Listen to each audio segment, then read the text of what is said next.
السلام عليكم ورحمة الله وبركاته. اللهم صل وسلم وبارك على سيدنا محمد وعلى آله وصحبه وسلم.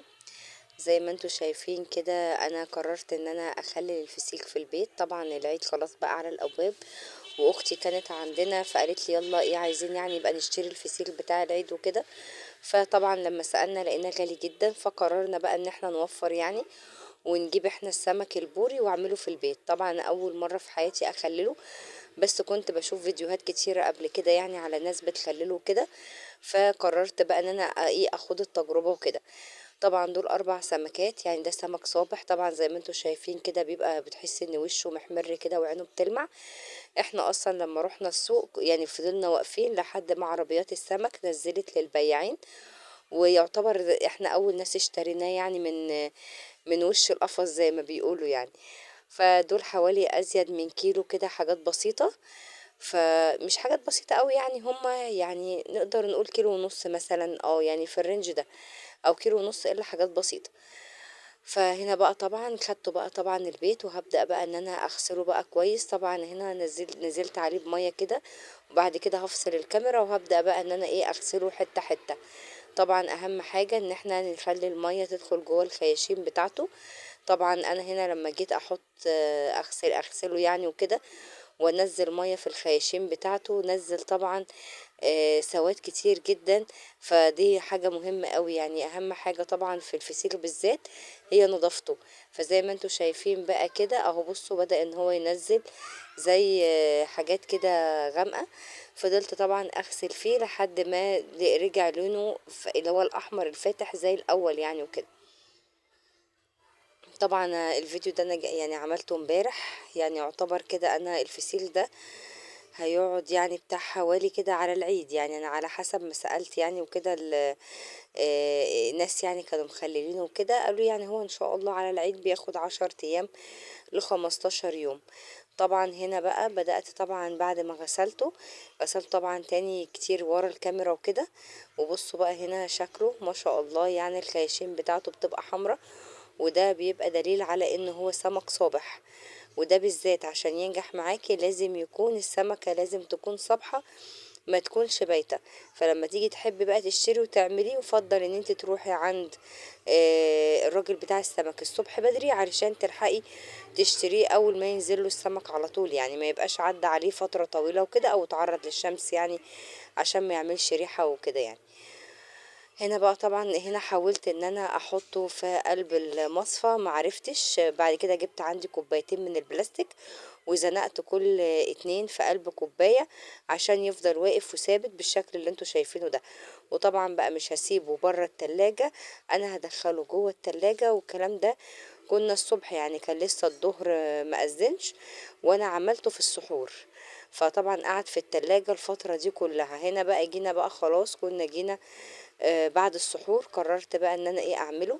طبعا اول حاجة عملتها ان انا لما خرجته من التلاجة بدأت ان انا اتك على جسم السمكية كده من بره، يعني اكنك بتعملها مساج بسيط كده. طبعا هنا اللي انا فهمته ان الفكرة من الموضوع ده ان يعني اللحم بتاعه يتفكك من جوه، بحيث لما يستوي ما يبقاش اللحم بتاعه ماسك في قلب الجلد ويبقى طري ويطلع معاكي بسهولة. طبعا هنا كانت جسم السمكية من بره كانت نشفت شوية. هبدأ بقى طبعا ان انا ايه اتك بقى هنا كده بالراحة على ظهر السمكة من ورا وبطنها، لحد ما ايه ما يعني حركات بسيطة بس كده بشكل دائري، بحيث ان هي ايه تطرى يعني واللحم بتاعها يفك من جوه.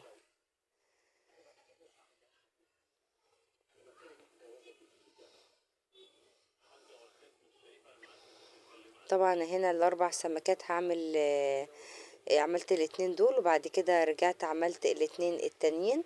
وبعد بقى ما هخلصهم بقى كلكم يعني كلهم هوريكم بقى شكلهم بقى النهائي. هنا طبعا كنت هفصل الكاميرا، وبعدين رجعت قلت ايه طيب اعيد مرة تانية، طيب اخد ايه، يعني كنت واقفة مترددة بصراحة، لان يعني ما كنتش قادرة بصراحة، كان بعد السحور بقى. وبس قلت عشان ايه سبته في التلاجة فترة طويلة، كان لازم يعني ان انا اعمله كده. هنا بقى طبعا قعدت طبعا بعد ما عملت له كده بدأت طبعا ان انا انشفه تاني، انشف جسمه يعني تاني من بره وكده من القشر اللي عليه. طبعا انا ما قشرتهوش، انا سبته بطبقة القشر اللي موجودة عليه. فزي ما انتوا شايفين بقى كده هجيب بقى المناديل وهبدأ ان انا ايه امسح بقى جسم السمكية من بره. وطبعا اهم خطوة برضو ان احنا لازم ننظف الدم اللي موجود في قلب الخياشيم. يعني هناخد كده حبة مناديل كده حلوين ونبدأ ان احنا نفتح الخياشيم بتاعة السمكة ونطلع يعني اي دم باقي من جواها.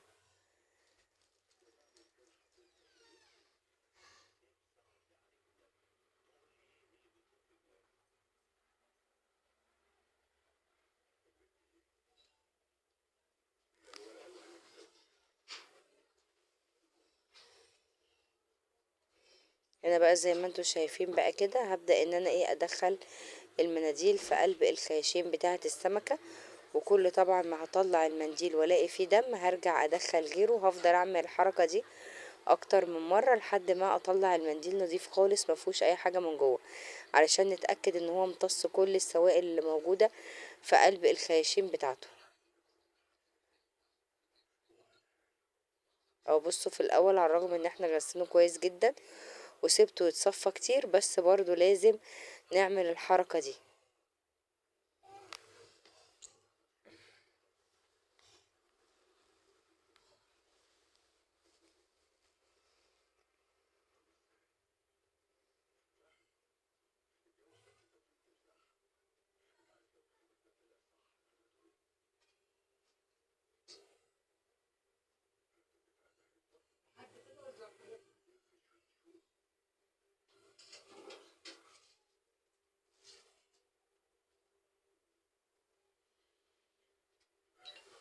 طبعا هنا كنت انا بقى بضغط بالمنديل علشان ايه احاول ان انا اطلع اي دم باقي طبعا من جوه، فكنت بضغط عليه بالمنديل عشان زي اعصره يعني وكده.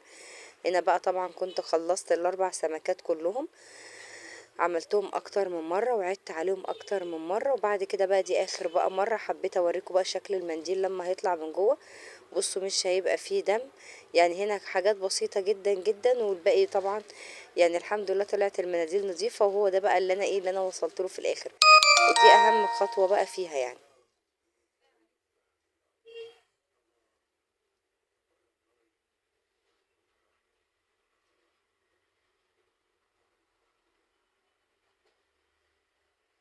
ان بقى خلاص كده كنت نشفته من بره ومن جوه كويس جدا. وزي ما انتوا شايفين كده المناديل طلعت بقى نظيفة من قلب السمكية. وكده خلاص اطمنا ان احنا نشفناه كويس ومفهوش اي سوائل من جوه. هبدأ بقى بعد كده ان انا اجهز لي الملح بتاع الفسيخ. طبعا يعني هفضل طبعا هنا الملح الخشن. الملح الخشن طبعا في الحالة دي بيبقى احسن بكتير من الملح الناعم. هنزل بقى عليه بحبة من الكركم كده، حتى كنت جايباه في كيس، الكيس كمان لقيته مخروم كسلت بصراحة افتحه. طبعا انتوا عارفين بعد السحور بقى الوقت بيبقى متأخر، ولما الواحد كمان يبقى صابع عنده شغل بدري فبيبقى الموضوع ايه يعني مش مستحمل ان الواحد يستف يعني التصوير. فبصراحة يعني خدت فرصة ان الكيس كان مخروم فنزلت حبة كده. وبعد كده هنزل بقى بمعلقة كده من الشطة، عشان طبعا الشطة دي هي اللي بتحفظ السمك المملح عموما يعني سواء كان فسيخ او سردين. فهحط بقى طبعا كده كمية بقى مناسبة من الشطة مع الكركم. وهبدأ بقى ان انا ايه ادعكهم كده الاول في قلب بعض عشان الكركم والشطة يعني ياخدوا لون مع الملح.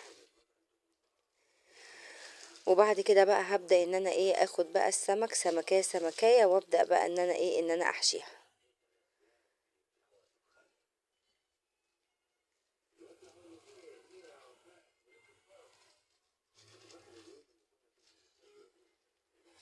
طبعا اهم حاجة بقى طبعا لما نيجي نحشي الفسيخ لازم طبعا نحشي الخياشيم بتاعته كويس جدا بالملح. فطبعا اهم حاجة هنا فتحت اول حاجة الخياشيم وبدأت ان انا ادخل فيها الملح. وبعد كده هفتح بقى بق السمكة وشوفتي انتي بقى يعني اكنك بتزغطي بط، ابدأي بقى دخلي شوية ايه شوية كده ملح من جوه. وجبت بقى ظهر معلقة وبدأت ان انا ايه احاول ان انا ادخل الملح جوه السمكية.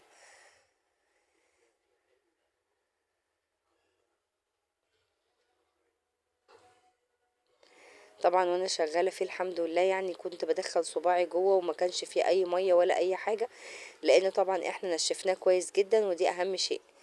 طبعا انا لسه عاملاه امبارح، فبالتالي انا مش هفتح عليه غير تاني يوم العيد ان شاء الله وقت ما نيجي ناكله.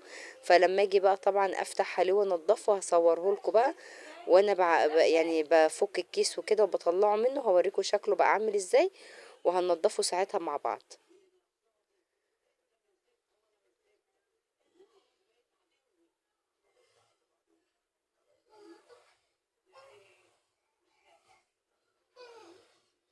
طبعا هنعمل كل السمك بنفس الطريقة، نفس الطريقة برضو هنملى الملح بالخياشيم الأول، وبعد كده هنفتح بق السمكة وهننزل فيها حبة من الملح، وبعد كده هنحاول ان احنا نزقه لجوه شوية بحيث ان هو ينزل يعني في بطن السمكية وكده. وبعد كده بقى هنبدأ ان احنا ايه تيجي بقى مرحلة ان احنا نعبيه في قلب الأكياس. طبعا هحط على جسمه ملح كمان، يعني مش هكتفي بالحركة اللي انا عملتها دي، لا فكل كيس هحط فيه السمك احط طبعا معاه طبقة من الملح.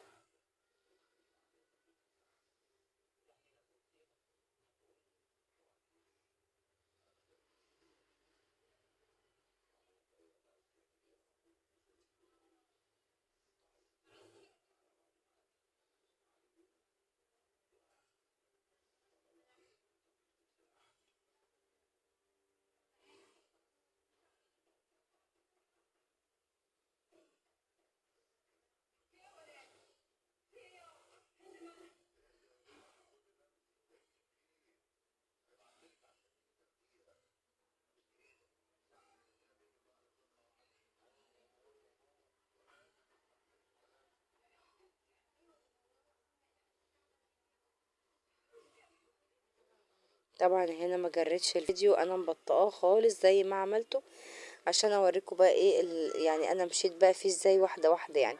حتى كمان عملت كل السمكات معاكم ما فوتش ولا واحده، عشان برضه اوريكم ان انا عملت كل السمكات كلهم قد بعضهم.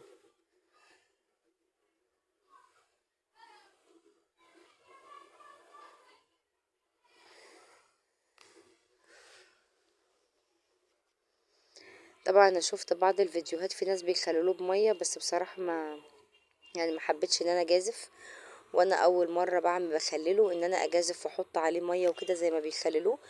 ودي بصراحه كانت من الطرق اللي انا استغربتها، لان انا شايفه الفسيخ كله بيبقى ليه طريقه واحده، في اللي بيعبوه في قلب اكياس، وفي المحلات طبعا بيعملوه في جرادل كبيره بيحطوه كده وعليه طبقات الملح زي السردين اللي احنا بنخلله. يعني دي الطرق اللي انا شفتها، انما بصراحه الطريقه اللي كانت جديده وغريبه بالنسبه لي الناس اللي كانوا بيحطوه في ميه وملح، فالموضوع ده كان بالنسبة لي غريب، وبصراحة ما حبيتش ان انا اول مرة اعمل التجربة بتاعة تخليل الفسيخ ان انا اعمل الحركة دي. فطبعا هعمل الحركة العادية جدا اللي كل الناس بيعملوها. هنا طبعا الاربع سمكات دول المفروض انا واختي، يعني اختي دي متجوزة، المفروض ان احنا ايه هي تاخد سمكتين وانا سمكتين، فطبعا هي حبت كل سمكية الفها لها في كيس لوحده. انا هنا بقى حبيت ان انا ايه احط السمكتين بتوعي مع بعض في كيس واحد. طبعا احنا ما فيش اصلا عندنا في البيت حد بياكل فسيخ غيري انا وماما بس تقريبا يعني، واختي التانية، انما ما فيش اي كائن في البيت ولا اطفال ولا كبار بصراحة بياكلوا. عشان كده احنا ما جبناش كميات كبيرة، احنا استكفينا باربع سمكات بس، واحنا خدنا اتنين واختي التانية اخدت اتنين، لان هي برضو ما عندهاش حد بياكله غيرها هي بس، وابنها طبعا صغير بيرضع، فما فيش عندها اولاد كبار عشان ياكلوا معاها يعني. عشان كده قالت لي حطي لي كل واحدة في كيس عشان هي مش هتفكوا عليهم مرة واحدة. هنا بقى طبعا انا دخلت السمك ورشيت عليه من جوه ملح طبعا، وهبدأ بقى ان انا اطلع الهواء من الكيس، وعشان بقى اثبت الكيس المفروض طبعا لو عندك ورق استرتش اعمليه. انا جيت اطلع الرول بتاع الاسترتش لقيته بصراحة مهري من قلب الرول من جوه، كنت خدت اول كام طبقة اتاري قلب الرول من جوه كان مقطع، فمعرفش ان هو يديني ايه ورقة مفرودة، فالمهم رميته يعني بصراحة، وجبت بلاستر بقى وجيت لازقه الكيس بقى من تحت، وبعد كده جبت كيس تاني خلف خلاف واحطهم واطلع بقى منهم الهواء، وابدا ان انا الفهم كده ببلاستر، يعني انا مقفله كل الاكياس ببلاستر.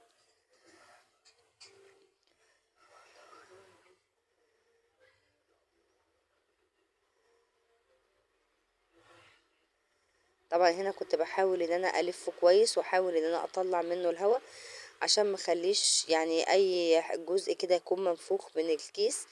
وهبدأ بقى بعد كده ان انا اجيب بقى اكياس كتيرة واعبيهم بقى في قلب كذا كيس، وبعد كده احطهم في قلب بطرمان. هنا زي ما انتوا شايفين اهو بدأت ان انا الزقه. جبت بقى اكياس عادية جدا من بتاعة المطبخ، هنحطه في حوالي 5 6 اكياس غير الكيس اللي بيبقى على الوش. وكل طبقة هحط فيها الكيس احاول ان انا اطلع منها الايه، اطلع منها الهواء.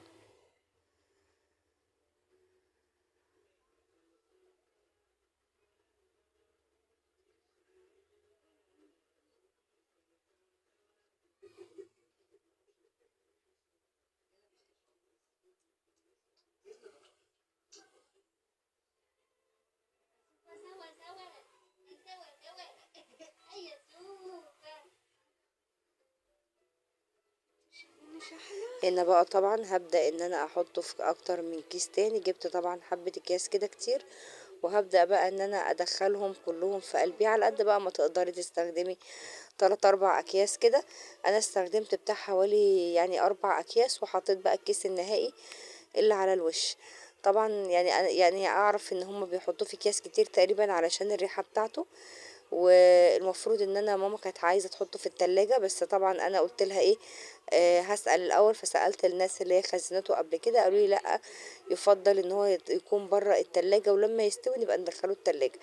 فانا حطيته في مكان يعني الحرارة بتاعته كده متوسطة، وهسيبه بقى كده. وهاجي زي ما انتوا شايفين قبل العيد ان شاء الله او يوم العيد هطلعه وهفكه معاكم بقى وهوريكم بقى ايه شكل اخير. طبعا هنا بقى انا كنت عملت الكيسين اللي هو السمكتين الاولانيين بتوعنا احنا. هنا بقى بتاع اختي، هنا بقى هحط لها كل سمكية في كيس لوحدها، وهحط لها طبعا ملح زي ما انتوا شايفين كده. هبدأ انا اغطي السمكية من جوه بالملح. طبعا انا ما كترتش ملح قوي عشان ما يحدقش مني، ولان انا اسمع ان الملح الخشن ما بيبقاش حلو في المخللات يعني زي الملح الناعم. وهنا برضو بصوا قفلتها برضو. هجيب برضو بلاستر وهلزقها بيه، وهعمل برضو في السمكة التانية نفس الشيء.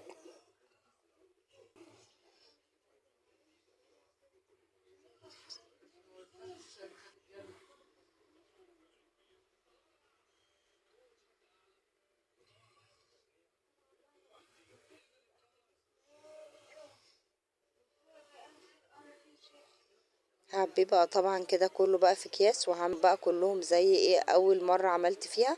هلزقهم ببلاستر واحطهم في اكتر من كيس، وبعد كده هجيب بطرمان وهحطهم بقى في قلبي. بس وكده انا يعني انا لحد كده ومش هكمل بقى تسويته. هنزل لكم الفيديو على كده، وان شاء الله بقيت الفيديو باذن الله هنزله لكم في العيد بقى وانا بفتحه، وهنفتحه مع بعض ونشوف هل انا فعلا فلحت فعلا ونجحت في تخليل الفسيخ ولا لا.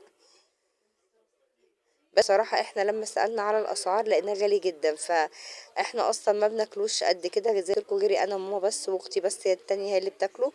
فما كناش يعني قلنا مثلا طب هنجيب نص كيلو، طب ما هيطلع قليل وهيبقى غالي في نفس الوقت. فقررنا ان احنا لا نجيبه ونعمله. فقلنا مش هتفرق يعني، احنا مش هنجيب كتير، قلنا هنجرب في 4 سمكات. والله يا صابت يا خابت. بعد التجربة تمام، بعد كده نبقى نجيب ونعمل منه. والله ما فلحتش يبقى نستعوض ربنا في السمكات، مش مشكلة يعني. فطبعا احنا لما نشتريه ني اوفر بكتير. لما تبقي تشتريه جاهز هتلاقيه طبعا يعني مكلف عليه. بس وبكده بقى خلصت الفيديو، وهشيله بقى في بطرمان، وان شاء الله بقى اوريهولكم في العيد باذن الله. اتمنى لو عجبكم الفيديو تشتركوا في القناة وتفعلوا الجرس عشان يوصل لكم كل جديد، واشوفكم ان شاء الله في فيديو جديد. والسلام عليكم ورحمة الله وبركاته.